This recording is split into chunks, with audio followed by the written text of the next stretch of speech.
ഇവിടെ ആരും ഇല്ലേ? Thank you thank U. Aravindakshan sir. ഓഹോ, അരവിന്ദാക്ഷൻ കൊടുത്തച്ചാണല്ലേ? അപ്പൊ നിങ്ങളല്ലേ അരവിന്ദാക്ഷൻ സാറ്? അത് ഞാനല്ല. പിന്നെ അരവിന്ദാക്ഷൻ മരിച്ചു. മരിച്ചോ? മരിച്ചു എന്ന് പറഞ്ഞ് തെറ്റിദ്ധരിച്ച് ഒരാൾ കുറച്ച് നേരത്തെ വന്ന് ഇപ്പോണ്ട് പോയേ ഉള്ളൂ. അങ്ങേര് പച്ച ജീവയുടെ മുകളിൽ ഇരിപ്പുണ്ട്. എന്നത് നേരത്തെ പറഞ്ഞുകൂടായിരുന്നു? നേരത്തെ പറഞ്ഞ ഇപ്പൊ പറയാൻ പറ്റുമോ? പാടോ. ചെറുക്കനെ സ്വീകരണം കൊടുക്കാൻ പറ്റിയ ഒരു ചളക്ക്. എന്താ കൊടുത്താൽ? ഇന്നലെ വരെ ഒരു പട്ടിയും തിരിഞ്ഞു നോക്കാത്ത അരവിന്ദാക്ഷൻ സാറിന്റെ സ്റ്റാറ്റസ് ഉയർത്തി ആരാന്നറിയോ? ഈ ഞാൻ. എന്റെ പടവാൾ. ഇങ്ങടുത്തു വാ. എന്റെ അടുത്തൊട്ടി നിന്നാൽ നിന്നെയും 10 പേരെ കൊണ്ട് സ്വീകരണം തരാനുള്ള ഒരു അവസ്ഥ പടവാൾ വഴി ഞാൻ ഉണ്ടാക്കി തരാം. വേറെ ചപ്പടാച്ചടിക്കാതെ വിശ്വാ. ഇന്ന് വരെ തന്റെ കൊടുവാൾ പടവാൾ എന്തു ആളായാലും 10 കോപ്പി തികച്ചു വിറ്റ ചരിത്രം ഉണ്ടായിട്ടുണ്ടോ? ഉണ്ടോ?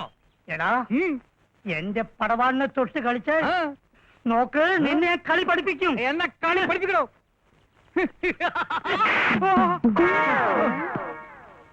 തൽക്കാലം പഠിച്ചോ?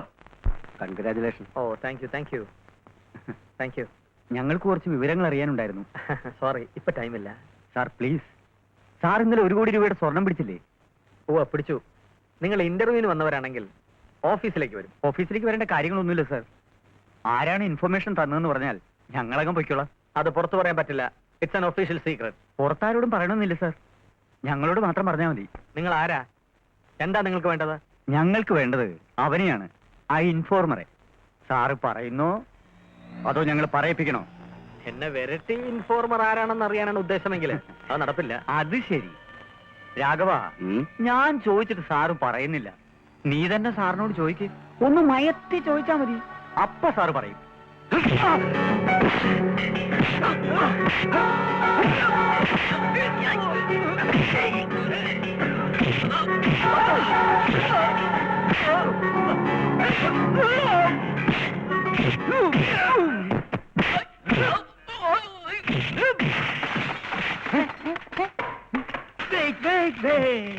എനിക്കൊരു illusion. എന്താ? ഒരു സെൻസേഷണൽ ന്യൂസിനുള്ള സ്കോപ്പ് ഉണ്ട്.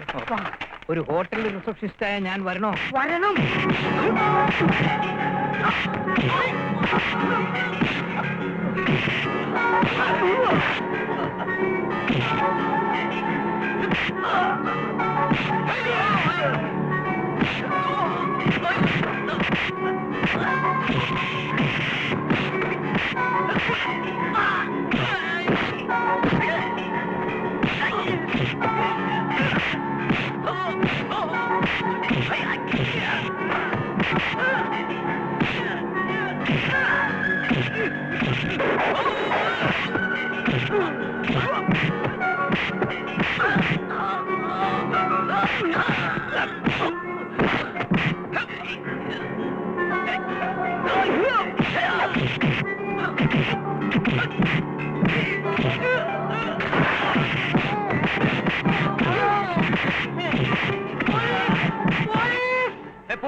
എവിടെ പോലീസ്? പോലീസ് പട്ടാളാണ്.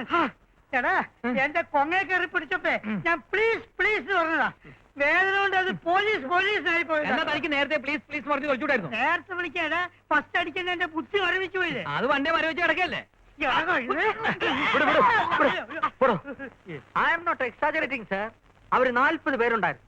തലങ്ങനെയും വെലങ്ങനെയും നെടുകയും കുറുകയും ഒളിച്ചിരുന്നും അല്ലാതിരുന്നുള്ള ആക്രമണം. കയ്യിൽ വെട്ടുകത്തി, വടിവാള്, ചുരുട്ടുവാള്, പിന്നെ വളഞ്ഞിരിക്കുന്ന ഒരു വാളുണ്ടല്ലോ, എന്താ എന്റെ പേര് സാർ? അതെ, തുടങ്ങിയ മാരകായുധങ്ങൾ. അഭ്യാസികളാണ് അവർ ഓരോരുത്തരും. ഒടുവിൽ ഞാൻ കാവിലമ്മ മനസ്സിൽ ധ്യാനിച്ചുകൊണ്ട് നാടൻ മുറങ്ങ് പ്രയോഗിച്ചു. അതിൽ അവര് വീണു. ആര്? താനോ? അല്ല, അവര്. പിന്നെ കണ്ണടച്ചോണ്ടുള്ളൊരു കീറലായിരുന്നു. കീറി. അപ്പോ തന്റെ നെറ്റിയിലുള്ള ഈ മുറിവ് ആ കീറലിനിടെ കിട്ടിയതായിരിക്കും. അല്ല ചേച്ചേ, ഇത് രാവിലെ വ്യായാമം എടുക്കുന്ന സമയത്ത് കാലൊന്ന് വഴുതി ഒരു ചെറിയ കീറൽ, അല്ല പോറൽ. തനിക്ക് അവരെ പിടിച്ച് പോലീസിൽ ഏൽപ്പിച്ചോടായിരുന്നോ? പോലീസ് വരുന്നവരെ കാത്തിരിക്കാൻ അവർക്ക് ക്ഷമയില്ല. അവർ ജീവനും കൊണ്ട് നോർത്ത് ഡയറക്ഷനിലേക്ക് ഓടി സാർ. അത് പോട്ടെ. ആരായിരുന്ന ഇൻഫോമർ? അതൊന്നും അറിയില്ല. ഒരു ഇൻഫർമേഷനും ഇല്ലാതെ കയറി വന്നുള്ള ഒരു ആക്രമണമായിരുന്നു എന്റെ നേർക്ക്. അതല്ലടോ, പട്ടര പിടിക്കാനായി തന്നെ ഹെൽപ്പ് ചെയ്യുന്ന ആ ഇൻഫോമർ ആരായിരുന്നെന്നാ ഞാൻ ചോദിച്ചത്. അത് തന്നെയാണ് അവർക്കും അറിയേണ്ടിയിരുന്നത്. 3-4 പേര്, അല്ല 10-40 പേര് അടിച്ചെന്നെ ഈ പരുവത്തിലാക്കിയിട്ടും ഞാൻ ആ കാര്യം പറഞ്ഞില്ല. സാറിന്റെ വേല മനസ്സിലിരിക്കട്ടെ. തന്ത്രപൂർവ്വം എന്റെ ഇൻഫോർമർ ആരാണെന്നറിഞ്ഞ് അയാളിൽ നിന്നും എനിക്ക് കിട്ടേണ്ട വിവരങ്ങൾ തട്ടിയെടുത്ത് പല കേസുകളും പിടിച്ച് ക്രെഡിറ്റ് സ്വയം തട്ടിയെടുക്കാനുള്ള അടവ് നടപ്പില്ല. അതങ്ങ് മനസ്സിലിരിക്കട്ടെ. ആ. താൻ കേസ് എടുക്കയോ ആ. ക്രെഡിറ്റ് എടുക്കയോ എന്ത് വേണമെങ്കിലും ആയിക്കോ. ആഹാ. ഈ പൊല്ലാപ്പിലൊന്നും ഞാനില്ല. ആ. ഇന്ന് രാത്രി മുതൽ എനിക്ക് ചില എൻഗേജ്മെന്റ്സ് ഉണ്ട്. ഓ. അതുകൊണ്ട് ആ. എന്റെ ഈ ആഴ്ചത്തെ നൈറ്റ് ഡ്യൂട്ടി താനൊന്ന് നോക്കേണ്ടി വരും. ഓക്കെ? Yes sir.